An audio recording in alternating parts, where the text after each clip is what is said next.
Uh, Hello. Welcome to this special Aucademy session on Autistic Joy. We're doing this to combat the negativity of Autism Awareness April. I'm David Gray Hammond. I am a white male of Mediterranean descent in his early 30s. I have glasses and a beard. And today we have a number of guests to help us discuss what Autistic Joy might mean. I'm joined by my co-hosts, Annette Foster and Ben Usher Barris. If you could both please provide physical descriptions, starting with Annette. Hi, I'm Annette. I am a white, middle-aged person with long blonde hair, blue eyes, an oval face, and I have a lovely fuzzy ball, not fuzzy, with me. And Ben.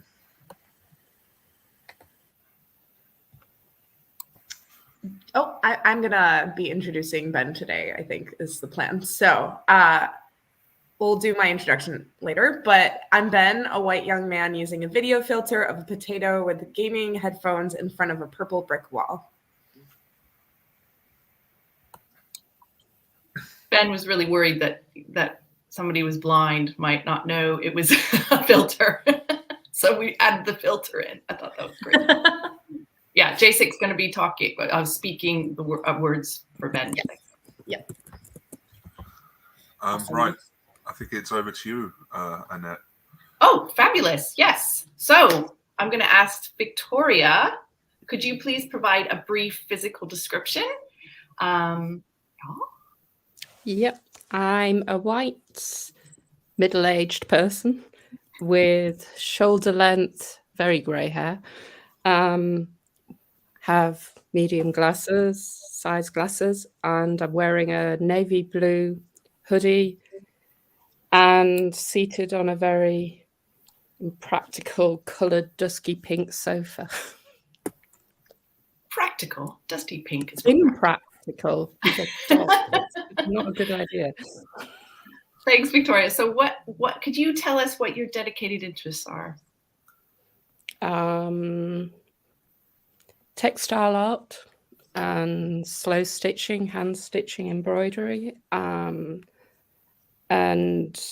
I sort of use it as a medium for exploring sort of my autistic neurodivergent identity. So it's a way of expression for me as well. And quite interested in autism research as well, particularly barriers to accessing healthcare. Fabulous, Victoria. And when did you discover that you were autistic?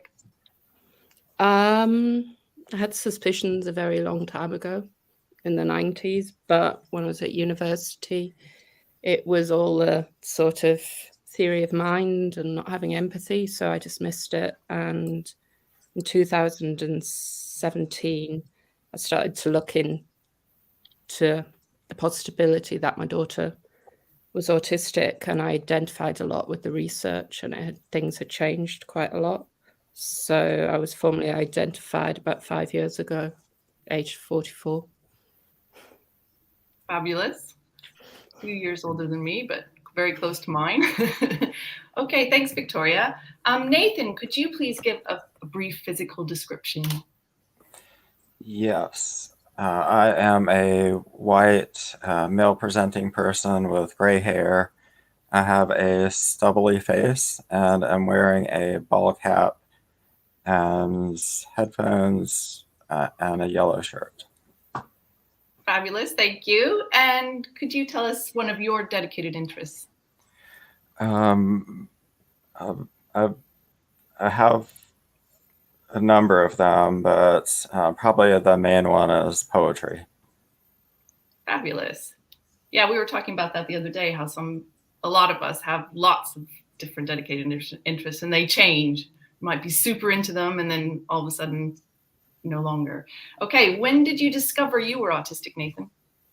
I discovered I was autistic about 5 years ago after being diagnosed as ADHD, dyscalculic, and dyslexic.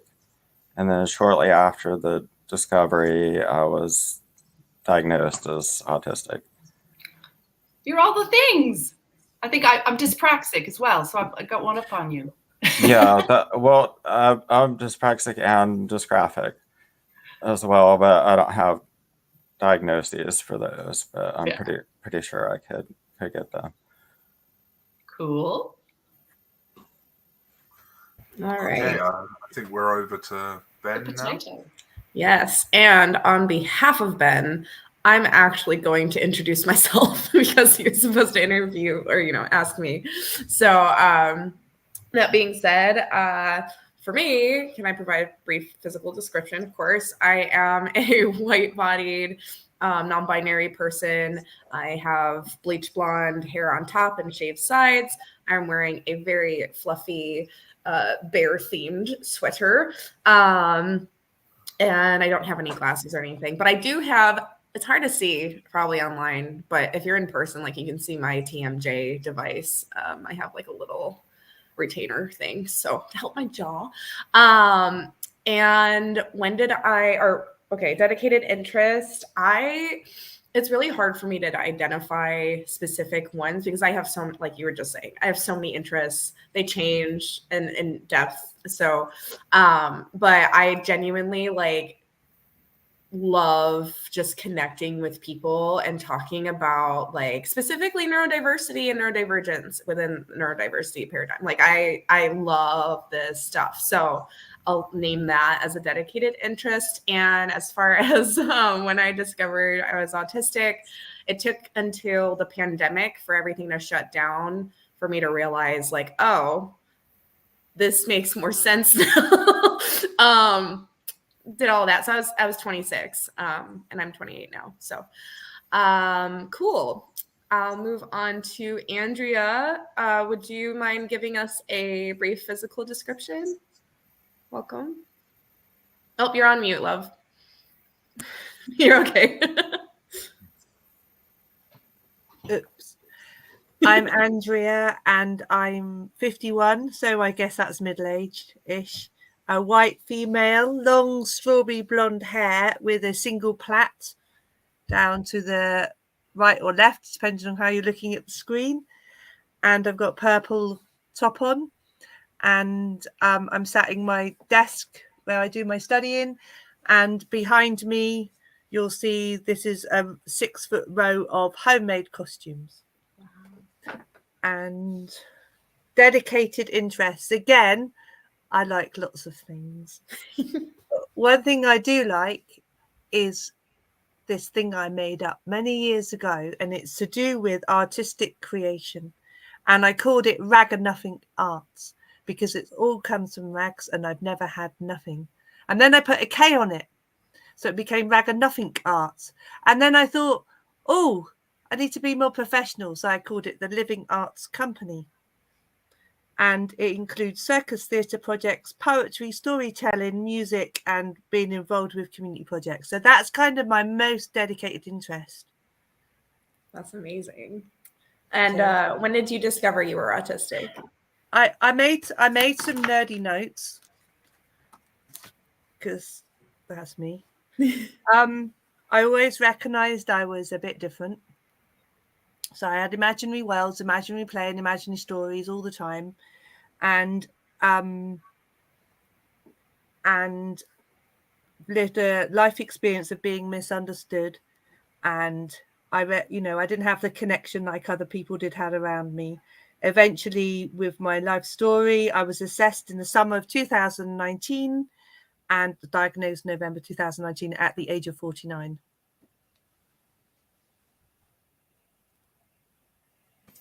Wonderful. Well, thank you. Who's next? It's over to me. So, Clove, could you please provide a brief physical description? Yeah, I'm a white non-binary person. I have a shoulder-length, short blue mullet situation. I have rainbow glasses and a green shirt and a gold septum piercing. Thank you. And tell us about some of your dedicated interests. Yeah, my biggest one these days is making faux fur animal ear headbands. As you can see on my wall. And other than that, I'm very into self-development and self-discovery, and that's part of how I'm here today, and philosophy. Sounds really good. I too am a fan of philosophy. When did you discover you were autistic? Yeah, so similarly, I've always felt out of place, and have had people tell me, "Oh no, like you're just imagining it," which is so much fun. But this past January, along in the pandemic, was finding more TikToks actually of assigned female at birth individuals who also have ADHD talking about autism and their experiences with autism. And I was like, oh, every last thing you're saying, also me too, same. So I took some of the online assessments and I was like, yeah, for sure. And then started pursuing a more formal diagnosis situation. And I'm kind of in the middle of that right now. Excellent. Callum, could you please provide a brief physical description?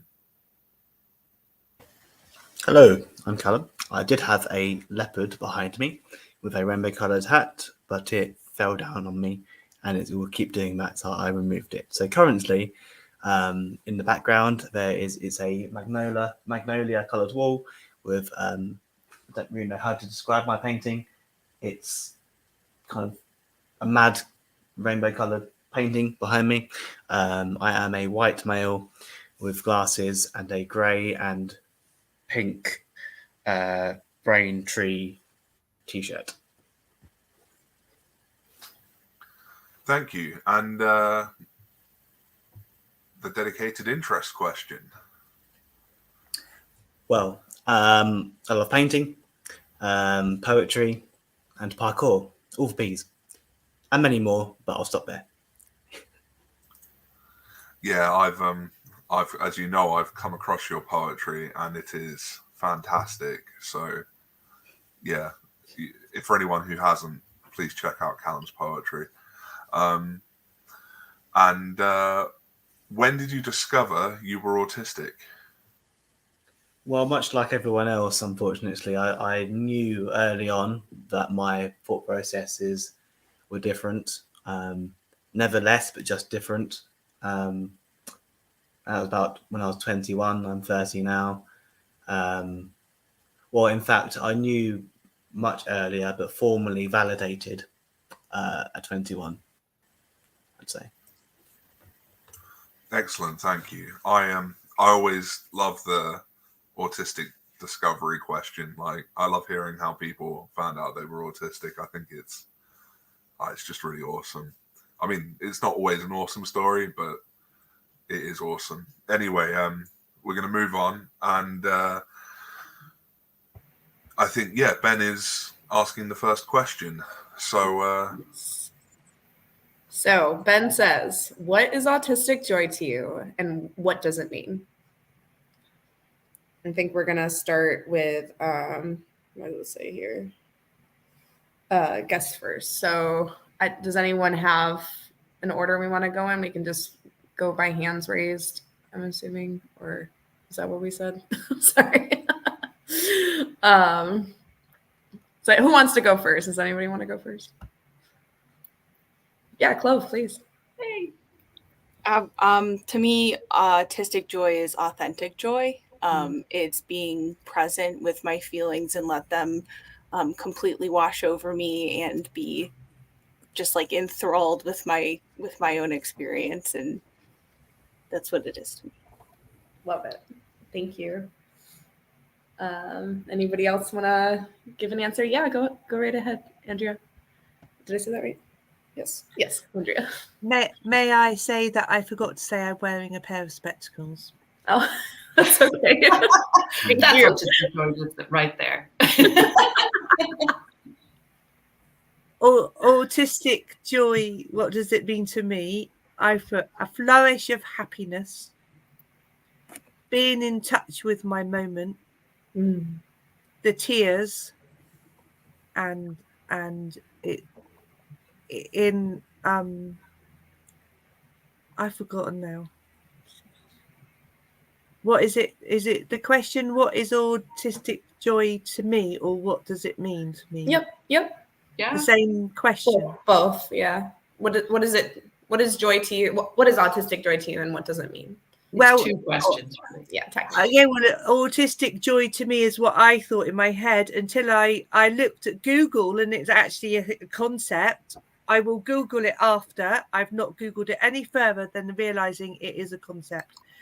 So in my world, innocent, childlike happiness of utter playfulness Mm, and the connection and the positivity. that's Yeah. beautiful. So Mhm. and there's more questions and more answers later. So I think that's simply from my perspective. Lovely. Thank you for sharing. Mute. Yeah. Anybody else want to speak on their experience? Yeah, of course, Victoria. For me, autistic joy, it's sort of a sort of sensory based experience. I'm alexithymic, so feelings and emotions are quite difficult to describe. So a lot of it's unspoken. The joy is from the pattern. I'm a pattern seeker, very visual. It's the details, the texture and things. And I'm finding it in places that no one else really notices, particularly in nature. And I find joy in the minute details, sort of branches in trees and the intricate veins and things in petals and plants. And when I'm walking, I love to see and notice even the patterns in the concrete and things like that. And it's all quite fleeting. It's sort of an energy to me. It's lovely. Thank you. Callum, I saw your hand raised as well, correct?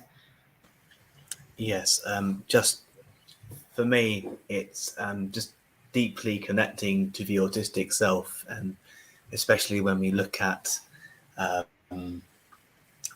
masking, is just that empowerment to just be, and that can be with certain people or certain environments, certain conversations like this. I also think there are everyday opportunities. I call it the everyday stim. For me, that's like running my hand along a wall, or as Victoria mentioned, seeing so much in just one thing and being like, oh, that's interesting. That pavement's really interesting. I'm not even joking. It's the everyday things that most people seem to miss, but you just think, wow, that's cool.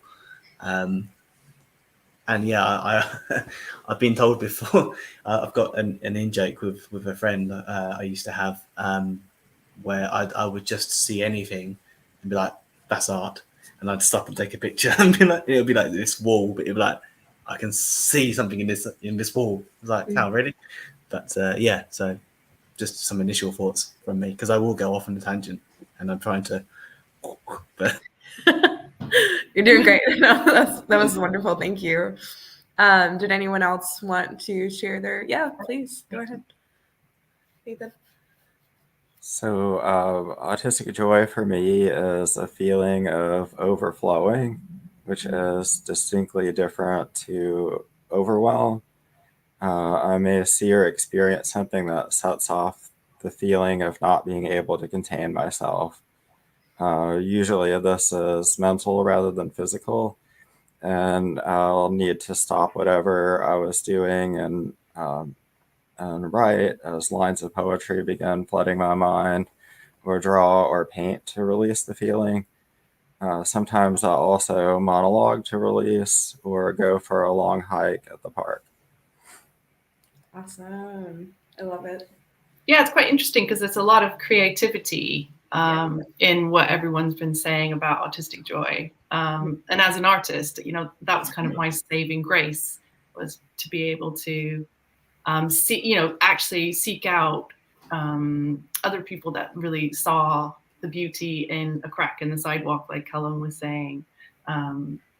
And yeah, and actually, I think the other thing that's autistic joy for me is being in a space like this, in an autistic space, and being around other autistic people and hearing amazing things come out of people's mouth and go, yeah, totally. And being somewhere where I don't feel like the minority, I feel like the majority, that other people understand my experience. And that gives me so much joy. Like every time I do a live, I'm always super excited and laughing and just love it. Just to see other autistic people. And I think, you know, meeting in person is pretty amazing as well. Stimming together is awesome. That makes me super happy. Yeah, I'm feeling it right now. And just that whole overflowing, like Nathan was saying, like you have to jump up and down almost because you're so excited. Yeah. And it reminds me of being a little kid as well. I always feel like I'm a 50-year-old child because that joy is still there, and I can play with the 3-year-old and sit on the ground and collect rocks for a half an hour with them, where somebody else would not do that. But I'm like, yeah, oh, look at this rock. Look at that rock. So that's autistic joy to me, I think. Amazing. I so appreciate all of you right now so freaking much. Like, I didn't know how, like, I always feel super seen coming to these things. I relate Annette to that, like, it's just being in the space, right? And like getting to relate in these ways. It's always, even on the heavier topics, like I always feel really good coming out of them. But like, I just wrote down all the phrases that y'all were saying that stuck out to me, literally everything. Especially, I didn't realize, like, I call it my cloud brain, where I have a lot of feelings that I can't really always articulate, but I know I'm experiencing something. And a lot of autistic joy for me is like being in that experience and not having to use words, like literally just let my body express the feelings that I'm feeling. If that means I'm jumping up and down, then I am. If that means I'm squealing, then I am. If I have my happy flappy hands, then I have them. If I'm crying, then I'm crying, damn it. Like that, just, and laughing. Like, I so appreciate how we're already getting into the sensory stuff. Like, I didn't know that wasn't, like, it makes sense. What I'm trying to say, it makes sense that other autistic people feel that, but like, I didn't realize that was an autistic thing, if that makes sense. Am I saying that right? Am I getting this across? Okay, cool. But yeah, Clove, I see a hand, and Callum. Yeah, I just want to express that this is autistic joy right here and right now. I've never been in a space like this before, and I'm so grateful for all of you expressing yourselves and sharing your experiences. I feel like home. So thank you. And this is happy, and this is a happy red face, tears streaming down is happy. So glad you're here, Clove. And Callum, please, yeah.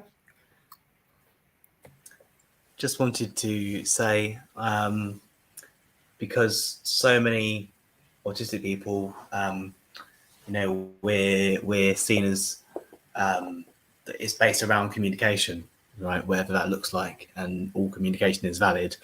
But for me, autistic joy is dancing, because it's that silent communication that people can understand regardless. So I just wanted to add that point, because it just takes all that awkwardness away, even though it's all, we need to understand each other, but it takes all of that away, strips it down to just moving, and yeah, one of my favorite things to do. It's beautiful. Thank you. I'm going to read Ben's comment, and then I'll pass it off to Andrea. Ben says, autistic joy for me is being around other autistic people and knowing I'm safe. Oh wow. That I can be who I am, and they still love me, or will still love me for the autistic that I am. Autistic joy for me is being able to take off that mask and rest. Thank you, Ben. Yeah. That's a big one for me too. Andrea. Oh, I like that too. I like what everyone say. Autistic joy for me is being able to take off that mask and rest. I didn't even know I had a mask. Do you know what autistic joy, when the email arrived, I was sat in the quiet space at the airport for the assistance area to go and see, for me, Autistic Joy, because I didn't know it was a concept, which I'm going to Google later, which now I'm obsessed by, is my 25-year-old daughter. And that's where I was when the email arrived. I was on my way to see her for 4 days in Barcelona, and she's my utter joy, because she's my friend for life. No, and she's the only person. She's got pet names for me. You know when the hands go up? I love it. She says, Mum, she goes, you're my little pterodactyl, just put your arms down. This is the joy that she brought me on so many occasions. The joy of when she was born. I wrote a diary for a month intensely, and I wrote everything down. The joy, everything she's done, everything she's achieved. The fact I never realized how much she loved me and how much I loved her. And on the one of the assessments, can you bring your family? I'm like, Anyway, one day we're on a beach in Cardiff. She went to university in Cardiff. We're on a beach at Barry Island. We've done the cheesy Barry Island. She says, Mum, have you got learning difficulties? I went, So I told her about the dyslexia, dyspraxia, dyscalculia stuff, all that neurodiversion. She goes, And then we were doing Ladies Who Like to Lunch. And she said, I said, well, actually, I'm having assessments for autism. They've asked if a family would come. Would you consider coming? She went, oh, fine, Mum. I'm always telling my friends you're a bit autistic. Oh. And then when she did come to the session, because they're very intense, and it was here in the county I live in, there's diagnostic service, I sat there crying, Mum, are you all right? Because I never knew how much she was so in touch with me and my quirkiness and my particularness, and I could write a book on the autistic joy from being a mum, being so fortunate to be diagnosed once she'd been to university, because of what may have happened if I was already diagnosed with autism and I couldn't keep my child. Can you imagine? So she's my utter joy. And I think family is not necessarily even blood relatives, people that get you, people that love all the quirky, strange things that other people have said, why are you doing that? Or stop doing that. That actually love those things is amazing. Anyone in your life that loves you for who you are and loves those quirky things about you even more, it is a special person, and you got to hold on to them. It's really important. David, you had your hand up.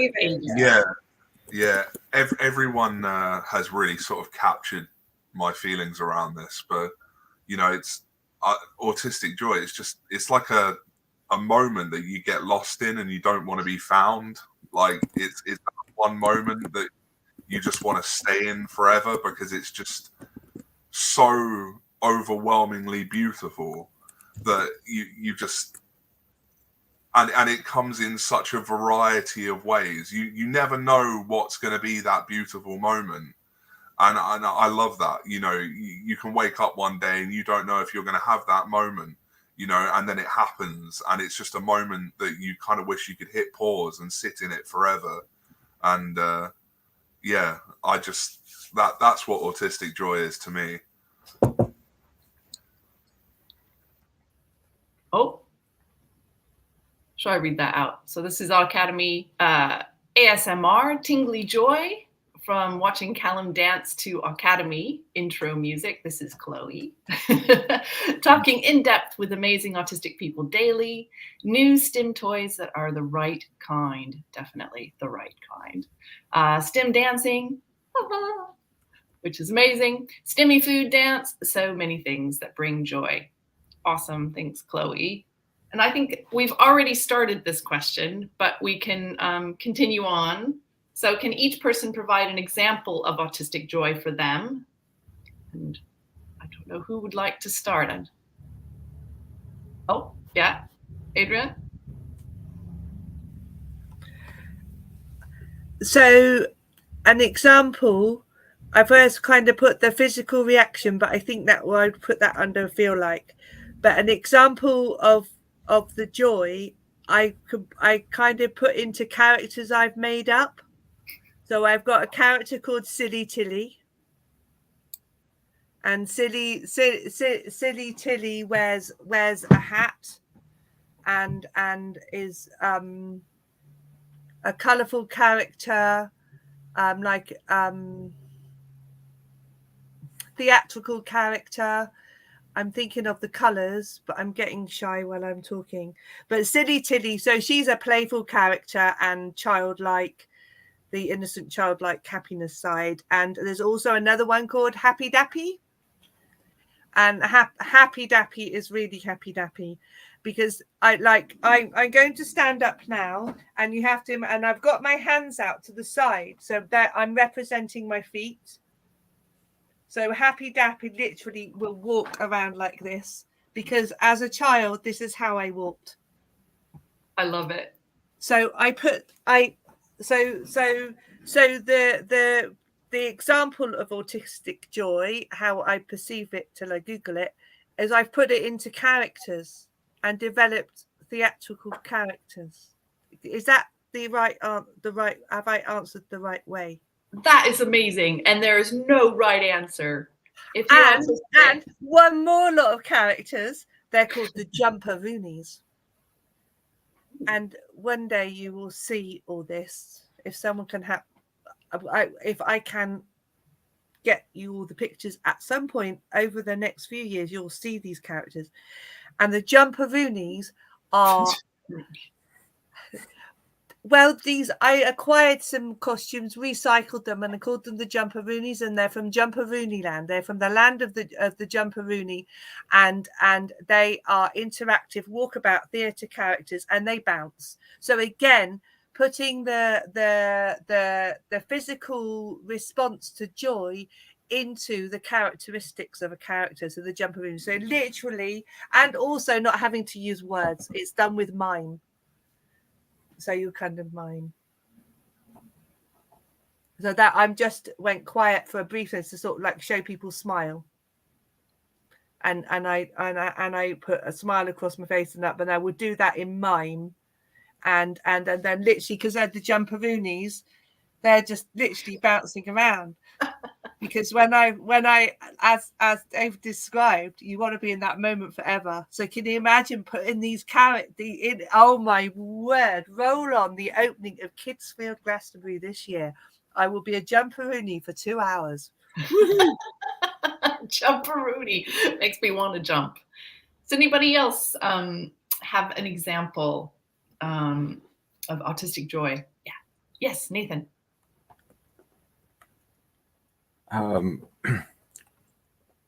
Let's see, an example of autistic joy. I connect deeply with this quote from the poet John Ashbery, who says, "Most reckless things are beautiful in some way, and recklessness is what makes experimental art beautiful, just as religions are beautiful because of the strong possibilities that they are founded on nothing." This quote connects my passions for poetry, art, philosophy, and spirituality all in a single sentence. So I love it. And as an example of enacting recklessness to touch its particular beauty, I do have one directly related short poem I can read if I may. Definitely. Go for it. So this poem was published last year in a journal called The Boiler, and it's called Cabinet of Wonders. In a dream, I fell asleep and dreamed I was in another dimension, one with flowers the color of snow on a golden moon. With a glance, I turned successive waves into entire mountains. I was shepherded to words that fell like clumped stars, fading and unable to cohere. I entered and then emerged like music from points within the atmosphere, just at the point of waking. Anything short of dream is also short of life. If there are open structures whispering through boughs of evergreen, I will be fueled by migrations of coyotes. I will be hoarding snail shells and moss while waiting for various seasons to thread into each other. I will be fortified by the frequency of the cry of the nightjar. That's amazing. Thank you so much. I cried loads. But oh, I like the hoarding of the, were they seashells or hoarding of snail shells? Is it, yes. Amazing. Yeah. I cry a lot lately, just about when I see beauty in humanity, when I see people being kind to each other, when I see people taking care of each other, and yeah, that makes me cry a lot. But I think that's good. It's like happy, it's autistic joy. Yeah, kind of that there is some justice in the world, and there are good people out there, and beautiful, amazing autistic people. And there's way more of us than anybody knows. We're everywhere. Yes, exactly. Does anybody else have an example of autistic joy to them? Oh gosh, okay. Why don't we go with, Clove first and then Callum? Did I say that? Yeah. Okay. Yeah. I just went with a very literal one of my most recent autistic joy moments of allowing myself my autistic joy. And I've been watching documentaries on monkeys, baby monkeys, and one of them's just their little mouths are so expressive, and I feel like it's so good. They're so small and they're learning how to be people, like little tiny monkey people. And I saw one just do some expression that I picked up on, and it made me shriek out loud. And I'm in my living room, and these things make me laugh. They make me squeal. They make me shake, like scrunch my face and shake my hands and my head and cry sometimes. Things are so cute that they make me cry. I've been in a place where my joy is shamed and my joy is dampened, and I'm finally coming to a place where I can just see my cute things and be so happy and allow that for myself. So that's my example. That's awesome. I just love what everybody's saying. I just think allowing yourself to be your amazing autistic self, and not worrying anymore about what people think, because I mean, the joy that we get from like very simple things is absolutely amazing, and neurotypicals do not feel that way. They don't get that, and I think that is just awesome. An amazing thing about being autistic, and it's so overlooked, obviously, because autistic people can't have joy. What? So wait, Callum, you were next, if you'd like, still.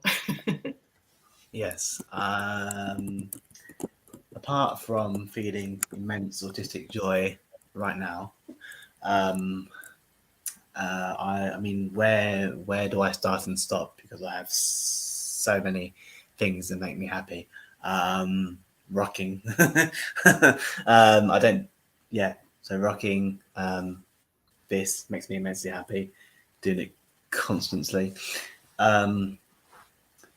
Yeah, I think the peer support group that I facilitate really makes me happy. got so much love for everyone, because it started with one person, and to see more people kind of validate that journey. I'm on my own journey still, but every connection that's come from that, emotional thinking about it. But it's just so, especially in my local area, when you think, oh, what is there? Oh, okay, there's nothing for autistic adults. I'm going to try making something, and to have so many people kind of connect in multiple ways is just so amazing. And then I wanted to slightly diverge, and I will bring it back, I promise. But just because this idea of childlikeness, I think that's one amazing part of being autistic, because we do celebrate those things that other people are told to grow out of. Get a real job, act more age appropriate. But what does that really mean? And I think that's why I like things like parkour, because it just utilizes that movement as a child that you don't do anymore and as an adult. And it's the same with coloring. Now there's adult coloring books, now there's parkour, so these acceptable ways to do these things that we shouldn't have really forgotten in the first place. So they're my thoughts. Yeah, I think play is so important, and it is. Yeah, kids now think, oh, I'm 13, I can't play anymore, and you just think, what? You're 13? You're 10. Yeah, it's literally so sad. Like, why do we have to let go? It doesn't matter what your neurotype is. Like, why do we have to let go of playfulness when we get older? Like, who decided that we can't like cartoons or games, or to like? That drives me wild. I don't understand it. Normative culture is strange. Yes. And yes, I think also having more autistic spaces to encourage play, to encourage autistic joy is so incredibly important, and something I know that everyone at Aucademy is working so hard to try to create that. And I get a lot of joy from doing autistic discovery journey with young people and with university students, and just to be able to see someone be their autistic self, maybe even for the first time, is amazingly touching, and always makes me cry. Does anybody else have an example? Victoria? Yeah, I think Chloe sort of mentioned it in the chat, which no one can see. Moment of autistic joy last week was met up with people, and we went to the zoo, and my daughter, who has had it tough lately, just became herself. Just the joy, she just came alive, and I haven't seen that in so long. And the phrases she was coming, the repetition, and all the things that made her happy, the popping penguins, and the anxiety that was all gone. She was just being authentically Caitlin. And that was something that I will hold on to for a very long time.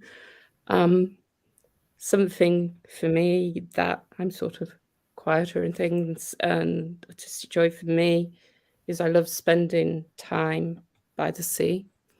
I love just observing, just watching. I like wave watching. I like pattern seeking. I like looking at the waves and looking at the patterns of the crests of the waves and the movement and sort of the repetition, the rhythm. It's sort of a natural order to things. It's out with the control of everything. And I often take a lot of photos of things that I like, because I don't see in pictures, and I want to capture those moments. And then I will sort of when I'm at home, or I'd love to explore and sort of recreate that energy, that movement through textiles and stitching. And it's important to me that it's hand stitching, because it is that rhythm, that feeling of the threads and the textures and the colors. And it's just exploring. It's freedom for me, when sort of mostly there isn't a lot of freedom. And it's just the joy in finding that energy and exploring and playing with textiles and things and layering the stitches. And for me, it's just connection with things. Super stimmy as well, like all those layering of stitches and having that repetition is awesome. Yeah. Yes. Just the way that you were speaking. Go ahead, Clove. The way that you were speaking about that just now, autistic joy is being naturally surrendered to the flow of life. And anything that allows us to do that and to get out of our heads. So that was really beautiful the way you were speaking about that. So thank you. Yeah, thank you. Callum. Just to add to that, because it made me think that when we talk about things we're passionate about, that's autistic joy. It really, you start to balance and start to really feel it. I do anyway. When you get on a subject of that you enjoy, or just that connection of, I just love finding what people connect to, and if it's stitching, the whatever it is, I just love that, and I just don't know. I mean, other autistic people are gonna get me, but people might think, why are you so passionate? Like, why? But it just fills your whole body of. I really like Nathan. What Nathan said with overflow, overwhelm is the kind of negative, but overflow is definitely. And I talk a lot with my hands, and I'm getting amped up now. But yeah. That's awesome. And I think really that needs to be spoken about, overflow, much more. Because overwhelm is like, we all know what it is now. We need to talk about overflow as much as overwhelm, about that joy, because that's incredibly important. Like we've said before, somebody who's discovering they're autistic or going through a diagnosis is usually an autistic person in distress. And that's not what being autistic is about. It's good and bad. And the good is intensity of joy, of that overflow is amazing. And I think, it's hard because a lot of us forget that we actually experience that, or forget that we can experience that. And it's learning. It's like, for me, when I figured out I was autistic, I had to relearn who I was again. I was a baby autistic, and I had to figure out, okay, what makes me happy? What makes me sad? What do I like? All over again. And to figure out the joy that I get from the sensory world. I mean, today I went for a walk behind my house. It's called Bluebell Hill. And there's a reason right now the bluebells are in season, and it's just like a field of purple everywhere in the forest. And it's the most beautiful thing, and I love it. And it only happens once a year. And it was that overflow, just to walk through that and just be quiet and not say anything and just be there with those bluebells was amazing. Does anybody else have an example? Let's see. We've got, so overwhelm, but we can also talk about overflow, intensity of a joy. Thanks, Nathan and Callum. That's Chloe. He's always here. Yes, Jason. I see. Happy Flappy equals autistic joy diffusion from Kelly. Yes, that's exactly how it feels. So I just briefly wanted to bring in a recent example from my world. We recently just got approved for an apartment, and we've been living with my mom for the last year and a half during a pandemic, and it was very not good. I mean, I love my mom, but it was not a good situation. So going into this house after applying several times and not getting any answers, and then finally it's this not bright, it's like a light yellow, like a very happy yellow. Okay, it's not like in your face yellow, but very happy. And it's just the cute little button of a house, and we have the whole first floor, and the kitchen has black and white like checkered tiles, and it's big enough to dance in, and I'm a dancer on top of just like being a wiggly person because that's my autism. And like I could not mask. I could not. This poor realtor did not know how to handle me when we were visiting.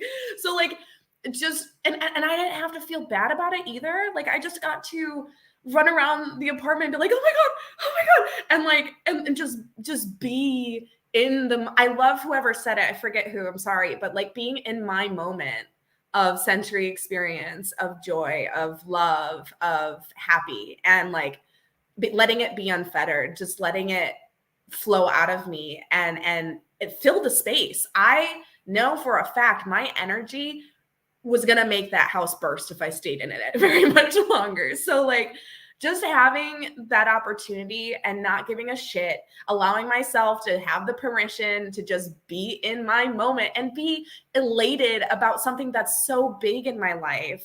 Like it's not that big, but I mean, that's pretty big. That's pretty big. Anyway, I'm getting used. I really appreciate what you said, Annette, about relearning what brings you joy and what makes you happy and what you like. And that I feel like for me that, yes, I've had to do that same thing with pretty much like what part of my personality is masking, what's not, what do I like to keep, what do I not want to keep. So like that, but also the flip side of like not buying into the projection and judgment that I might be perceiving from other people, and just like, yeah, just existing, and as energy flows. So I wanted to share that. But David, I think I saw your hand next, so I'll pass the torch that way. Is that okay, people? Cool. Okay.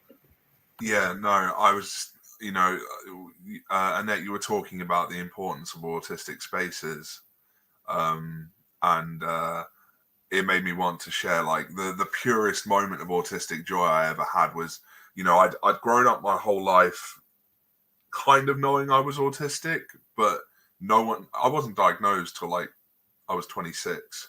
And I always just kind of thought I was broken and I didn't really like myself. And then I discovered this entire world of other autistic people that were just like, yeah, come on in. Like, we're all here. Like, and it's okay to be you. And it was just, I don't know how to describe that moment, but it was just like the purest joy that I've ever felt. And that's just incredibly important. We actually were talking before we started about autistic spaces in general, and there is Autscape in the UK. It's in a different kind of location every year. I know it's been online for the last 2 years, but I think they might be doing it hybrid. But it's an autistic conference and retreat. It's amazing. They make it really accessible. I mean, a lot of the stuff that we do is based on what they did, and it's been going on for quite a long time. And it's great to be there because you're the majority. There might be a few neurotypical people there, but they have to just, go by autistic rules, and it's amazing. There is a letdown afterwards, I think, because you're in this space for like 4 days or 3 days, and then you have to go home again. But it is, I think everyone should have a go if they can, because it's an amazing experience. And Autry is in the UK and the US. I think it's East Coast, possibly. I don't know. Maybe I'll have to look into that one. But yeah, Jason. Like, East Coast? What? Tell me more. I don't know much about it because obviously I don't go there very often, even though I'm American. You said it was Autry? Did I hear that right? Yeah, AU treat. Like treat. Autry. Oh, treat. Gotcha. Treat or Autry. Okay, cool. I mean, I think we should rename April April. April? Because it's Autistic Awareness Week month. I'm just saying it's so. Yeah. Why not? Okay, and I will hand it to Ben because I know there's another question. We've kind of been blending questions together, but I think we can. That happens, right? So Ben says, what does autistic joy feel like? And then we have kind of touched on this, but Nathan, sure, let's see what else we can add, right?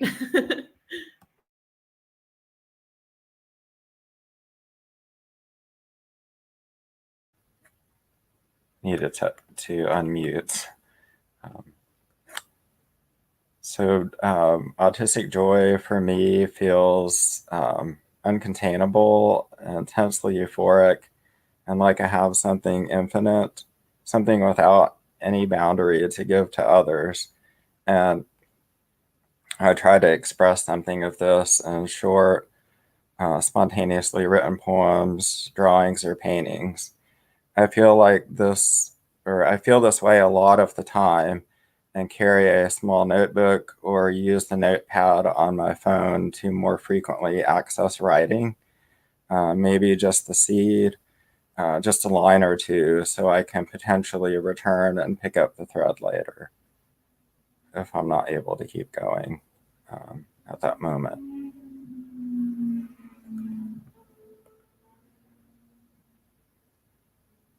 Yes, thank you, Nathan. That's beautiful.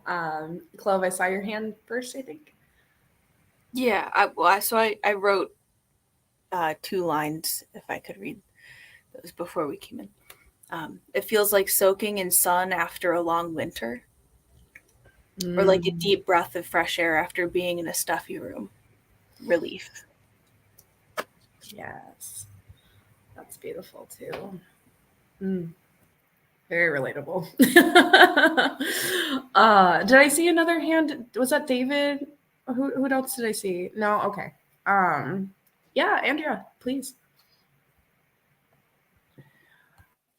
When I made my notes, I put energizing, invigorating, and I like the word delighted because I'm delighted, because it's delight, utter delight, and I feel like life's having progress when I'm in this motivated way. There's progress. And someone else, it reminded me that I think Nathan, people because I'm out there and I'm being super expressive and super hyper and focused and in this moment, it's hard for other people to comprehend where the hell I've got that energy from. Oh, I didn't explain properly. You explained. I got too expressive. Yeah, that was great. No, that was totally great. Like, yeah. I totally get that. And, sometimes, I mean, I can't do it as much as I used to, but I would do 13 hours when I was a student painting, and people would be like, how could you do that? I'm like, that's the perfect amount of time. That's like the perfect amount of time. I really get into it in 13 hours. And nobody understands that, but I think autistic people do. And I know Victoria had their hand up. Yes, thank you. What's it feel like? It makes my fingers dance. It's this tingling feeling. It's an energy, a flow. That often it's freedom. It's when you don't have to think about everything. You don't have to watch everything or keep an eye on everything, because so much feels like mostly it's the presence, being present in a moment, even if that's just fleeting, which I feel like most of the time sort of out and about, and I'm having to think, I'm having to look all the time around the corner what is going to happen next, and joy is just the moment.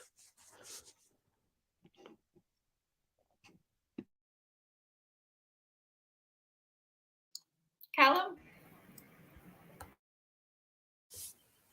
Yes, just to echo every single person.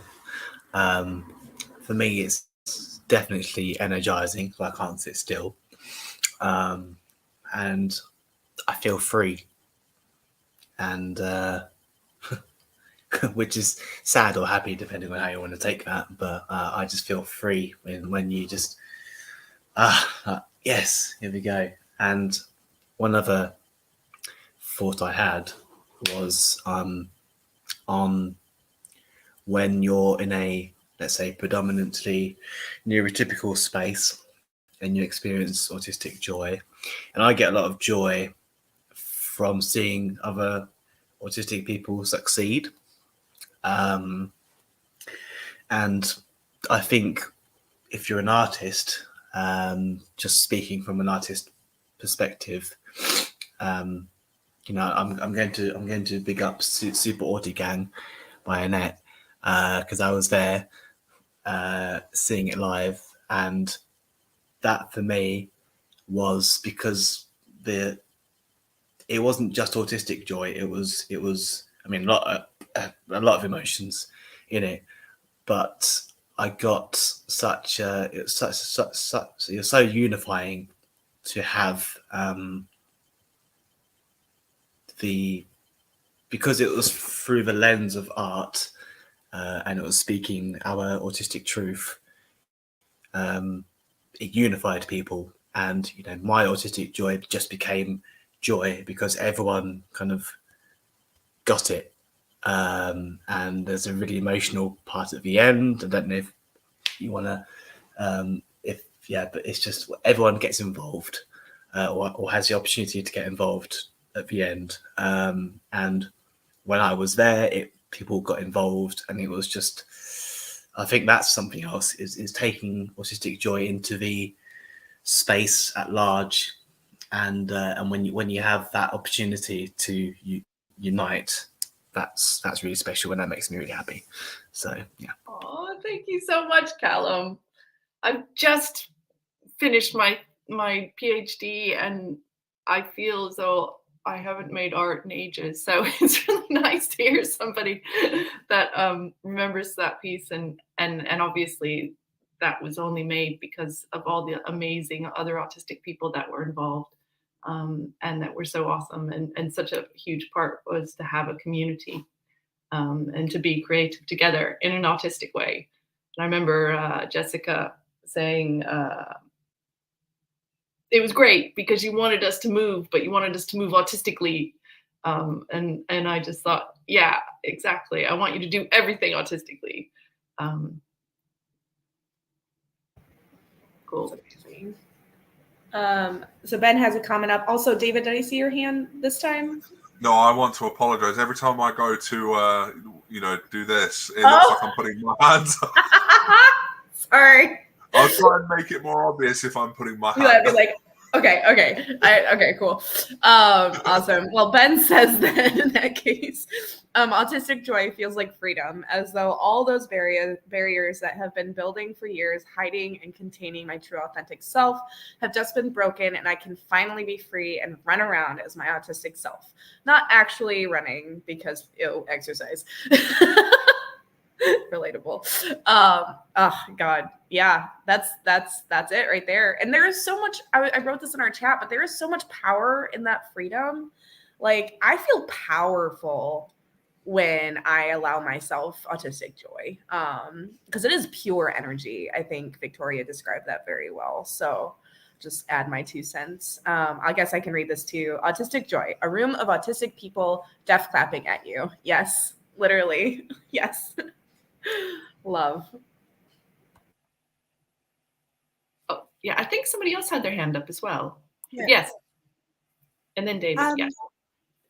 It was an image of a pal of mine has a spaniel, and it runs around the room. So imagine a cocker spaniel. It's a little ginger cocker spaniel, knee height, with big floppy ears, running around beside herself. It's that phrase, beside herself. My pal says she's beside herself. or himself, or oneself, beside yourself. Definitely. David?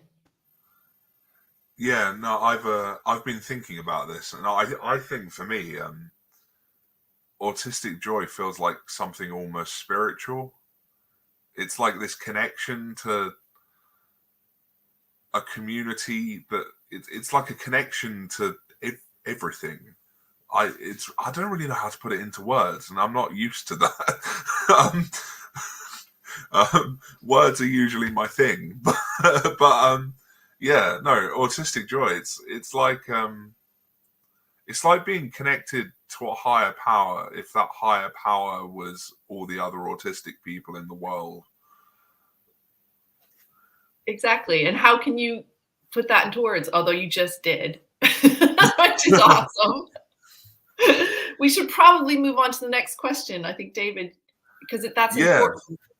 Yeah. So, oh wait, why is it important to focus on Autistic Joy, especially in April? Sorry. Okay. Victoria.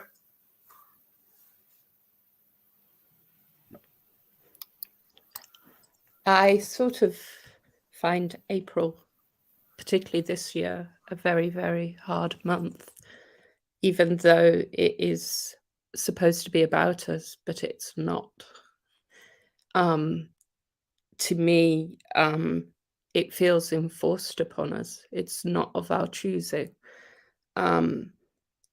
It needs to be reclaimed, I think, but I still think we would be better off finding a different month to do it in, perhaps August or something like that, that it is suitably ours.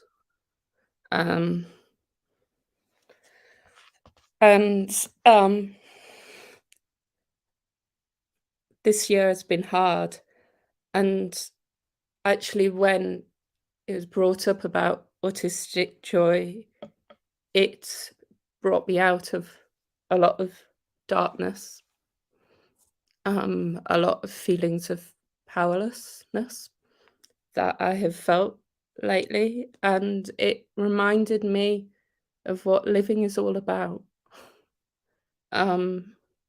Even though the times are tough out of those darkness times, you can still find those details, those moments of joy, and that sort of sustains my soul and makes it worth getting up for. And the joy is the connection with living naturally as I am, not who other people want me to be. And it just reminds me that being autistic isn't all about the trauma, that the joy transcends the trauma in those moments. And this is what people need to hear about more. This is who we are, and the world needs to see and listen to that. That was really powerful, Victoria. Thank you. And I do agree with you a lot on the whole April thing. You know, we didn't really choose April; it was chosen for us, and we're kind of having to make the best of it. And sometimes that can feel like an uphill battle. But I think when we have moments like this, it kind of makes it feel almost sort of worth it. But I do agree, it would be nice if autistic people could actually say, no, this right here is our month and we've chosen it. So thank you for that, Victoria. I think Jacek was next. Oh, okay. Thanks. So I actually just did a quick Google search about who chose April, and it says the United Nations General Assembly unanimously, yes, declared April as World Autism Awareness Day. So the 2nd of April, excuse me, was the day, and then I guess the month, like became the month. I like I said, a quick Google search, so I don't know the whole history. But anyway, it would make sense that maybe Autism Speaks played a role in that, and then that's why it's not made for us or by us, right? So either way, so why it's important, right? I think we've already, Victoria said very well, but and all of you have, but it gets debilitating at a certain point to be shoeboxed, right? Like we get put in a corner and boxed into this definition of what autism looks, sounds, feels like, and is. And then, we have these discussions and lived experience that we know isn't what's in the DSM. And like, how do we bridge the gap between people who do care and want to help, get support and, spread awareness and all these things when we're not even being listened to? Like the information that's being spread is not even by us. So I think focusing on Autistic Joy specifically during a month that is so frequently built up with all the negatives, like all the downsides, and not even our downsides, right? They're the downsides prescribed to us because we don't fit in an ableist world. I could go off on that. But like to push our narrative back against that during such a heightened awareness time, like that is vital to our acceptance. That is vital to our education and compassion and understanding and all that stuff. So that's just my added 2 cents. But yeah, I see Annette and then Nathan, or Nathan and then Annette. Yeah, whichever. I just think, autistic awareness April would be better, but I would say Autistic History Month, Autistic Cultural Celebration, anything other than celebrating autism, which is just a concept. It's not what autistic people are. And we need to focus constantly on autistic people and making their lives better and actually understanding the joy that we have as autistic people, understanding the amazingness of so many incredible autistic people, and the things that we have brought to ourselves and the world, I think would be amazing. Autistic history. Yes. Okay. I think it was Nathan next. Yeah. Yep. Nathan. And then I think, and I have Ben's comment. Why don't I just read that real quick? Ben says, I'm looking forward to Neurotypical November where I can spread awareness on NTs and how boring they are. Amazing. Okay, Nathan, go ahead. So I'm basically just reading out to kind of help me stay on track with speaking responses to the questions that I typed out ahead of the session. And this is my longest one, but still not super long. But why is Autistic Joy important, especially in April? One of my biggest passions is poetry, as it is easy for me to access. And April is also Poetry Month. So the poetry distracts me in wonderful ways from the underbelly of April and the unpleasantness of things like autism awareness. I think Autistic Joy is important because it resists stereotypes that autistic people are automatons or basically empty shells lacking any sort of inner life. I have a rich inner life, and so does virtually every autistic person I've ever gotten to know. I feel especially annoyed by such ableist stereotypes, and I'm so passionately dedicated to building community, widening the path, and creating space that highlights poetry and artwork by autistic and other neuroqueer people. I am a real, complete person, and so are other disabled people I have met. We have voices and inner lives that can inform, enrich, and deepen the voices and inner lives of non-disabled people. I love engaging in joy as resistance.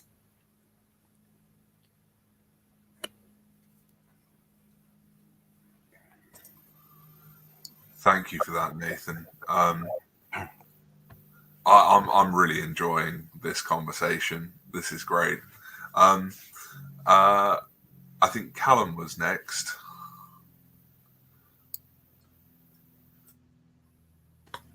Yes, thank you. I apologize for the darkness, but we are talking about the evil awful autism. Oh my god, autistic people can be happy. No way. I will tell my last one if it's bothering anybody, but it's somewhat appropriate. I just think that with this conversation and so many other autistic advocates and organizations, that we will turn the tides. And for example, I don't know what the big charities are up to right now.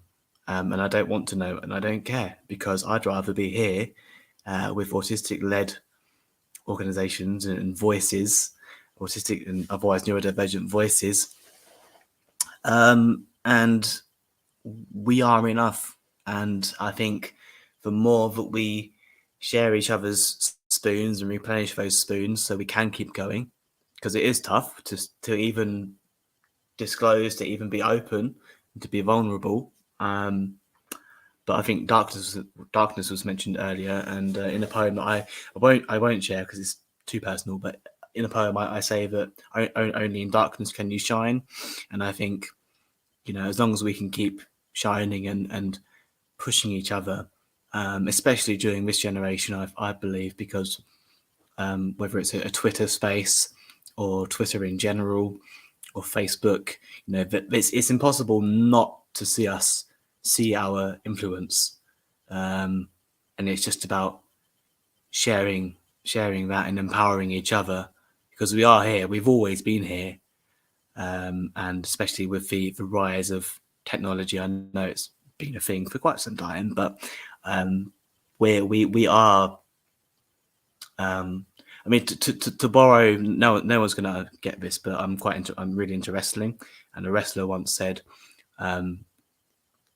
in regards to how they were viewed in their company at the time, from undesirable to undeniable, and I believe that we are that. They cannot deny us now. We are here, and we just need to amplify each other, and we will. I was gonna say we will win. We will win, or no, we will. We are strong, and you are all loved and beautiful. And thank you. Thank you, Nathan. And I think Clove has something to add. As a baby autistic person, if we can use that phrase again, one of my biggest bars to any kind of even allowing myself to step into these spaces has been stereotypes put against me that my joy was what made me not autistic. That my expression and my compassion and my empathy and my bigger than life personality, my desire to connect with people, my desire to be outgoing, and those are the reasons I wasn't autistic, when that is the thing. That's the thing. That is the biggest thing about being autistic and about connecting with other autistic people. And that's why Autistic Joy is so important, and so important during this month, because that is the most bogus thing I've ever heard in my entire life. And it's so frustrating because it almost kept me from coming here today, from experiencing my own autistic joy today, because people think that we don't experience joy. So that's what it means to me. That's why it's so important.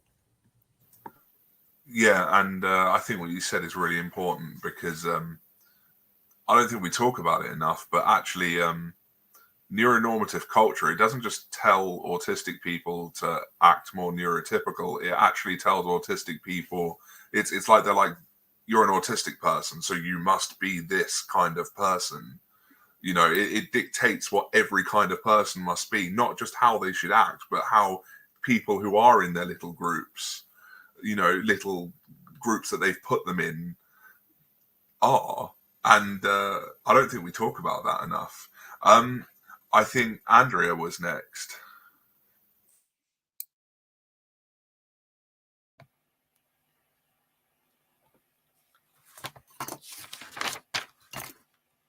I wrote earlier in the about how I really like everyone's way they're describing. Thank you very much. And the autistic joy, the connections, and the even with David mentioned about the essence of the spiritual thing of it. It's important because to bring the positivity away from the negativity of the, what was that other phrase? I wrote it down because I thought it was brilliant. The shoebox of debilitation. What a good phrase. But I put down in my little notes about the personal development to recognize, so I put it from my personal perspective, acceptance and my own awareness and my openness, and be proud and recognition and celebration and acknowledgement. Although those are just the words I wrote down. And I put especially in April. And guess what? No notes on that. Why April? Who made that choice? It's not my choice. I'm autism every day. I'm me every day. That's why I do open bracket, me, close bracket.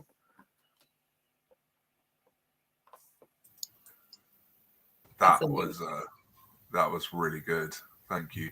Yeah, brilliant.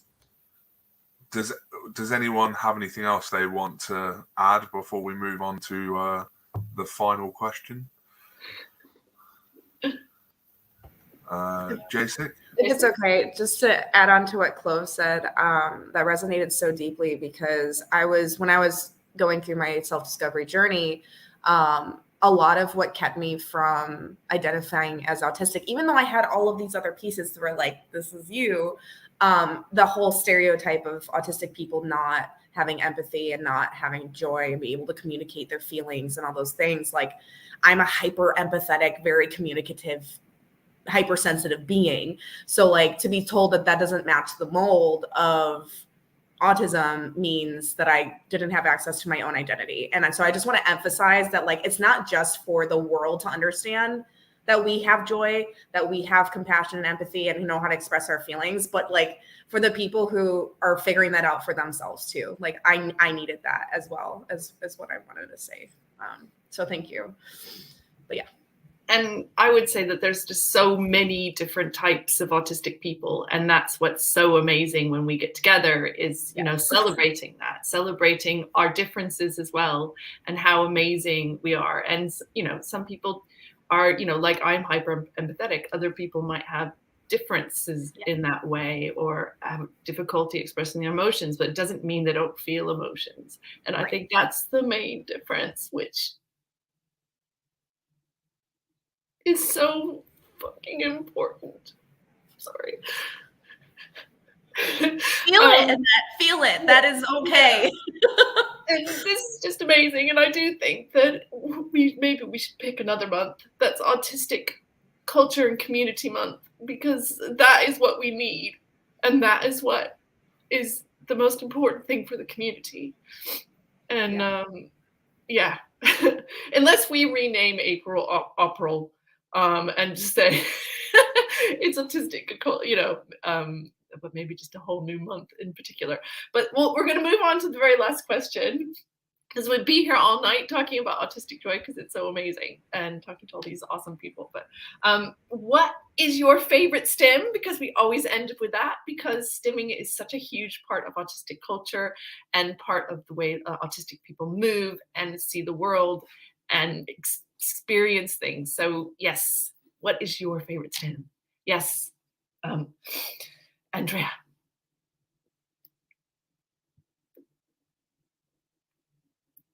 Unmute. I have done now. My favorite stim is the methodic, like sewing, hand sewing. And then because then because my costumes I get made by hand. The sound of the sewing machine's too loud.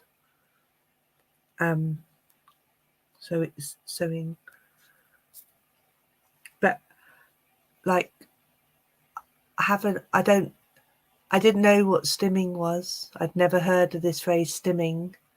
I told my pal who lives 4.5 hours away about the diagnosis. She sent me a thing about stimming, and I realized how, like, you know, when you watch something ages and ages, like a leaf fluttering, and I just, for a long, long time, I focus on every movement of that leaf. But my favorite, you know, those kind of like focusing on the detail. For weeks on end once, like thinking of a stimming, was watching ants on my kitchen windowsill. I was fascinated. I did it for weeks. And then in the end, I put tissue paper in the holes and they never came back.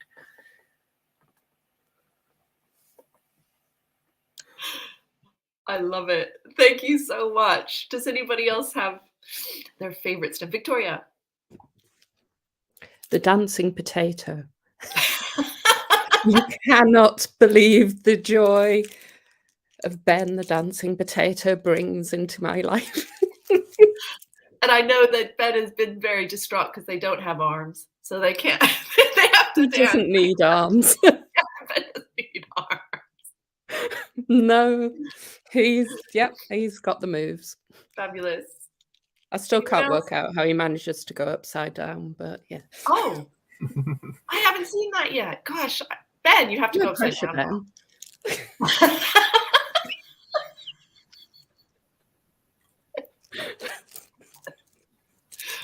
Oh, it's too much. It's too much. Thank you, Victoria. Does anybody else want to share their favorite stem? Clove. When I'm really happy or really cute, I more often than doing flappy hands actually just lock my hands up like this. I love it. It's very good. Awesome. Nathan. So what is your favorite stem? I have so many, and they are often situational. One of my biggest stems from early childhood is cuddling with my pillow by holding it to my face and feeling its texture on my cheek and sniffing it while tongue clicking, which is also sometimes called tongue sucking.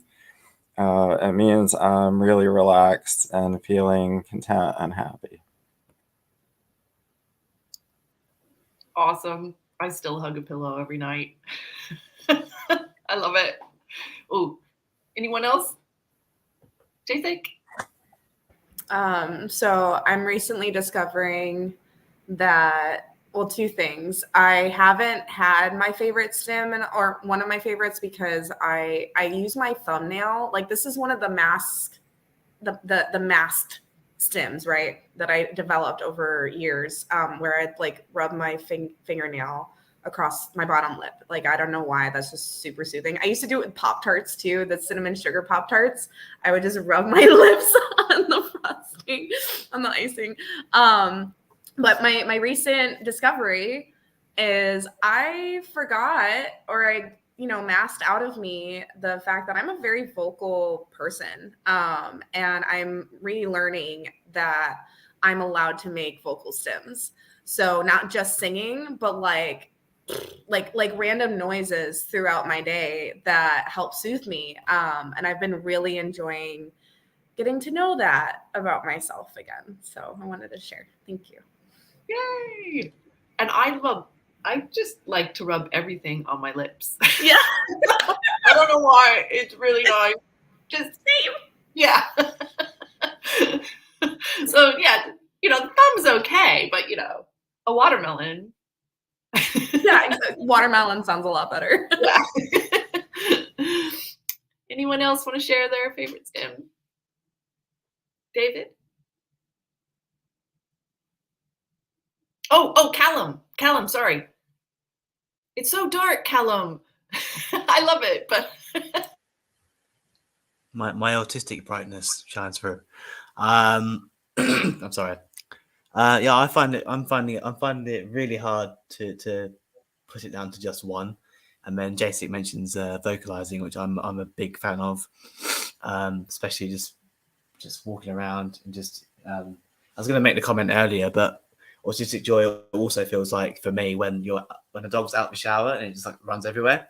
That's how I feel, and I love to pace and vocalize and. But since that's all been talked about, I guess I have to say rocking and this because I've been doing it almost nonstop. So but the list goes on and on and on and on. So yeah. Yeah, I think I really wanted that kind of joy where you shake because you're so excited, like a dog, like you were saying, Callum. I think that's like the physical embodiment of autistic joy. Yeah, definitely. David. So this is a new one for me, which I had never really tried before. But my soon-to-be wife got me into spinning to music. And I love the way the air feels as it flows over your arms. If you just sort of let your arms out and spin, it's just it's autistic joy. It's amazing. I love it. Awesome. Thank you so much. Ooh, yes. Swinging on a swing. Jacek.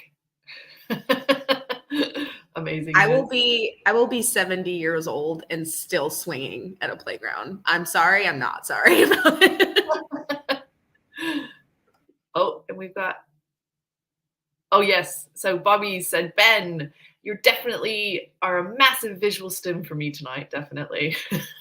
Just fabulousness. Okay. Does anyone else have the final question? Always. We know Sai is here. He's in the house. It is. Yes, mayonnaise or salad cream. And us poor Americans are actually discriminated against because we can't say Miracle Whip. Come on. Okay, does anyone have an opinion on this? I'm sure you do. Yes?